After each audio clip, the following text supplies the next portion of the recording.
What's happening, Packer fans? Welcome into the Pack a Day podcast. I'm your host, Andy Herman. You can follow me on Twitter at Andy Herman NFL. Earlier this week, I was asked a question, and I figured I would take some time today to expound upon it a little bit and kind of go over my thoughts as to what this Aaron Rodgers absence has meant for the Packers up until this point. So basically, think of it this way. Let's say Aaron Rodgers comes back tomorrow and everything's good to go. Did it really affect the Packers all that much? Does it really matter that he missed some mini camps, some OTAs, that sort of stuff? Does it really affect anything? Can he come back and is everything back to normal? And I think for the most part here, before I kind of get to, I'm going to go over my positives and negatives from this Rodgers situation so far. I want to start by going over the fact that if all of a sudden Rodgers is back tomorrow and things are good to go, I don't think this entire situation affected all that much from a schematic standpoint, from Matt LaFleur putting in his installs, from Aaron Rodgers being a great quarterback. Like, he's going to be able to come in at training camp day one if he so chooses and pick up immediately where he left off, and they can build everything from day one of training camp, and ultimately I don't think they would have lost all that much from Rodgers being gone. And in fact, I think there's some positives that we can take away. There's, of course, some negatives as well. But I think, again, if everything gets resolved and everyone's on the same page and everything's positive, especially if it happens sooner rather than later, I think everything can be smoothed over relatively quick. I don't think it just goes away entirely. I think there might always be a little bit of an undercurrent of, all right, how is Rodgers really feeling and things like that. But for the most part, from a scheming standpoint, from a game, planning standpoint of what they're trying to accomplish this offseason, all of that, Rodgers being gone doesn't affect anything. So I don't want to make too much out of it, but I also want to go over, since I was again asked the question earlier this week, go over what it has affected and what have been some positives and negatives from this entire situation so far. So let's start with the negatives, and then we can end hopefully on a good note with the positives. Some negatives that have happened up until this point for Rodgers not being at minicamps, not being at OTAs, and not being involved in this offseason so far. I think number one is just some team building and camaraderie, right? So you kind of view this as your band of brothers, if you will. Like, you start building that team philosophy and you start, merging together. We hear every single year head coaches and general managers say, whatever happened last year was last year. This is a new team. They have a new identity. They form new bonds. Like, it really does. And especially with all the changes, the rookies you bring in, the undrafted guys, the free agents, the guys that left the building, it really does have the feel of an entirely different unit than what it was a season ago, an entirely different team than it was a season ago. And the sooner you can start bringing those guys together and building that camaraderie and getting on the same page, the better, obviously, it is. Now, again, don't want to make too much out of this. If Rodgers comes in day one, training camp, ready to go, he can build all that up in a hurry. But what happens, and we saw this with Tampa a season ago, right? Tom Brady goes to the Buccaneers, signs there, starts getting everyone together on the same page, building it together. You could tell that that was a close-knit team from the moment Brady got there and him motivating them to the time that they won the Super Bowl.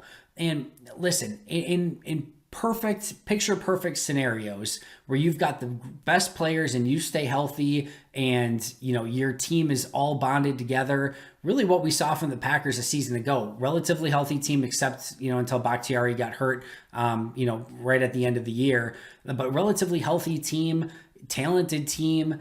They were all seemingly on the same page, working towards the common goal, had each other's backs. You had the I love gold, you had the gold zone stuff, like you had everything.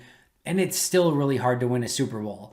And when you have something that starts working against you from day one, and again, can it be fixed? Yes. But when you have all of that that's just not gelling together from day one, that can start having an effect. And again, I want to say very clearly, I think that can be resolved if Rodgers is there at training camp, but you miss some of that early team building and camaraderie.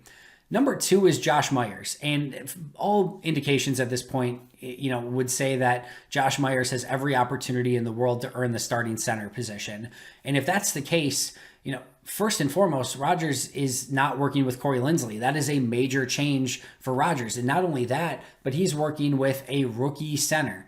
And again, can you start picking some of that up in training camp? Yes, but the sooner you can just get some of the cadence, some of the hand placement, how he snaps the ball, you don't want to have to be thinking of that stuff late into training camp, week one. You want all of that to come naturally. So as you're starting to work with a brand new center, especially a rookie center, the sooner that you guys can get on the same page, the better. And obviously they've lost some of that time working together. Same thing with a couple of the wide receivers, and two in particular, Aaron Rodgers and Devin Funchess. Those are two players who have not had the opportunity to work with Aaron Rodgers. And we know how demanding, and I'm not saying that in a negative tone, but how demanding Rodgers is about the preciseness of routes and what receivers are doing on specific plays and learning Rodgers checks at the line of scrimmage. MVS last year, when he was talking to Ty Dunn, stated like there's two playbooks. There's the Matt LaFleur playbook that you have to learn, and then there's the Rodgers playbook at the line of scrimmage for all the different things that he does, hand signals, verbal signals, like all of it. So you want to get on the same page with Rodgers sooner rather than later if he's going to end up being the quarterback this season, which again remains to be seen. But if he is, you want to start building that team, teamwork, and you want to start getting those players on the same page. So Devin Funchess, Amari Rodgers, two players that also don't necessarily benefit from the fact that Rodgers isn't there right now, again, if he does end up there at some point in this season. The other is just the drama and the questions, and I was going to add this one later on as well, but just any use of resources, right? If Matt LaFleur and Brian Gutekunst and Mark Murphy have to fly down to talk to Aaron Rodgers, if it takes any vision away from what they're trying to accomplish during the draft, answering questions, players are answering questions, Davante Adams is answering questions and how it affects his contract. All of these little things, which don't seem like that much, can add up to answering a lot of questions and a lot of drama and a lot of building that undercurrent of, is everyone on the same page, all of this together. We've already seen anonymous sources come out that say, hey, if Rodgers wants to be part of this, he needs to get on board now. Other players have come out and had Rodgers back. Like, there's just a lot of that, right? And that doesn't bode well for building one team, one unit, one entity that's working all together, having each other's backs as they go through this upcoming season. So again, I think some of just the drama, the questions, all that stuff can definitely add up over time. Some of the offensive rhythm, and I'm not necessarily talking about here of like preparing for the season, but if you're trying to do installs during during minicamps and OTAs, and you're installing things and the offense just isn't running at full cylinder because your main quarterback, Aaron Rodgers, isn't there, it can be tougher to kind of go through those installs and get everything accomplished that you want to get accomplished, because your offense is also trying to cater to Jordan Love and trying to get him acclimated with everything. So I think overall, and we're going to get to the positives in just a moment, I think you can work through some of that stuff, but you want to start building that cohesiveness and that rhythm on offense. And with Rodgers not there, it can just kind of throw off the timing of everything, because Jordan Love doesn't have that same consistency and cadence and rhythm and everything else that the rest of the offense is used to having at this point in the season. The other thing that is a question mark up until this point is, how did it affect Brian Gutekunst in free agency? If they were able to work out a redone deal with Aaron Rodgers early in the offseason, or an extension or something that would have saved money on this year's salary cap, would they have been more able to sign bigger name free agents from the outside coming in? Would they have been in play for a JJ Watt? Would they have been in play for another player? In all likelihood, it didn't affect anything too much. And in more likelihood, it affected them maybe borrowing from the future from Adrian Amos and Preston Smith and Zadarius Smith and so on and so forth. So I think it maybe played a part there, but I think it's a fair question to ask, how much did Rodgers and Adams really, in their contracts not getting done at this point, affect what Brian Gutekunst wanted to accomplish in free agency? How much does this also affect Davante Adams' contract extension? This is an extension that we all expected to have done at this point. We thought would be sort of a no-brainer. This would be something that they would get done early in the offseason. And here we sit here in late June and it's still not done. And more importantly, Davante Adams has gone on record on multiple occasions saying that, yes, this entire Aaron Rodgers situation will play a part in his negotiations as he looks at a long-term deal with the Green Bay Packers. So that's another factor here. And then a very minor one, as I wrap things up from a negative standpoint, is you had to have more quarterbacks on your roster. And now ultimately you usually go into camp with 4. It probably would have been what Rodgers, Love, and maybe they just go with, Benkert and Dolagala at that point. Maybe they bring in Bortles and Benkert and don't go with Dolagala. But now you have 5 quarterbacks on the roster, which is almost entirely unheard of. And ultimately, does it matter that you didn't sign your 13th defensive tackle or something, or 16th, 17th offensive lineman, and you have a 5th quarterback in your mini camps instead?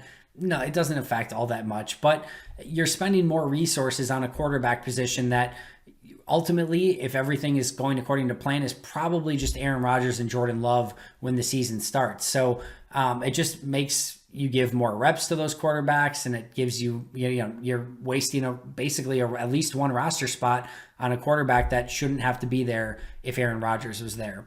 Now let's move quickly to the positives.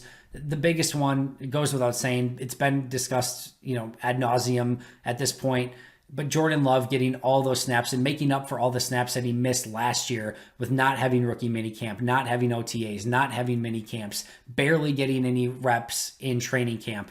To have all of those reps at minicamp and OTA this offseason is so important for him. And it starts getting him on the same page. And we saw that big day with him at practice and hitting receivers all over the field, getting a little bit of confidence. That day in particular probably mattered as much to Jordan Love's career as anything that he's had in his first season and a half so far. So I think that was incredibly important that Jordan Love got those reps. And I think it's a major positive for the future of Jordan Love that he was able to get this offseason and really have so many of those reps all to himself. Number 2 is I think Green Bay got to see how Jordan Love performed with a little bit of a spotlight. Now, I'm not talking like this is a playoff game, you're down by 4, balls in the red zone, it's up to you and you've got to perform. There's different levels of spotlight here, right? But I promise you, I was there. Every media member, all eyes were on Jordan Love, and everything that he did was getting reported out, and it was on ESPN, and it was on, Pat McAfee, and it was all over the place. And no matter what Jordan Love did, good, bad, or indifferent, it was reported on. So yes, there was a spotlight on Jordan Love through this mini camp and OTAs, and it really gave Green Bay and their scouts and their coaching staff an opportunity to see how did Jordan Love respond to that. I think also we continue to kind of forget, and I've talked about it, this is a new defense with Joe Barry, and they're obviously implementing and installing new things. And let's be real, if Aaron Rodgers is there running his stuff against you, it can be tough to, not want to get out of your shell and do things maybe a little bit differently. They're competitive team periods, right? And when there's competitive team periods, you want to compete. So I think this just allows the defense to get their installs in while they're going through these competitive periods, work on what they do, and frankly, gain some confidence. It's probably a little bit easier going against Jordan Love in those sessions than it is going against Aaron Rodgers. So they can start building up that confidence, and I think that can be beneficial, maybe in a slight way, for Joe Barry and company. And then last but not least, I think it really just allows Matt LaFleur to install his offense and his agenda and not maybe have to worry about what Aaron Rodgers wants to run and what audibles and checks and things like that. He can simply implement his offense. Jordan Love's not going to be asking a ton of questions. Jordan Love's not going to be changing a ton of plays at the line of scrimmage.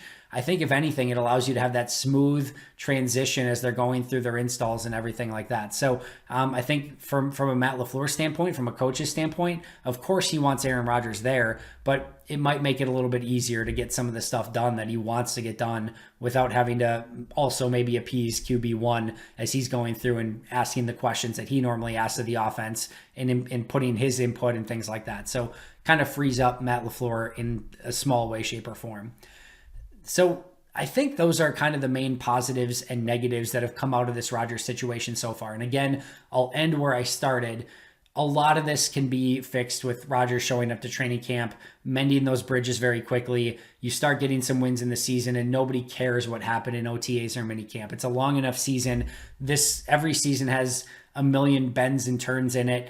This is a pretty major bend or turn that's happened so far with Aaron Rodgers, but it just as quickly as it bent in one direction, it can curve back in the other, and Rodgers can get on the good graces of his teammates and on the fans, and all of a sudden you've got MVP Aaron Rodgers performing like MVP Aaron Rodgers, and it's like nothing ever mattered in the first place. So hopefully that ends up being the case, but of course we've got a long off season left. And of course, the biggest negative of all, it's been nonstop Rodgers all off season, everywhere you look. So the sooner we can be done with it, the better. I'm not saying done with it meaning he needs to be traded. I'm just saying a solution one way or the other would be nice at some point in time. However, I'm not exactly expecting that anytime in the near future.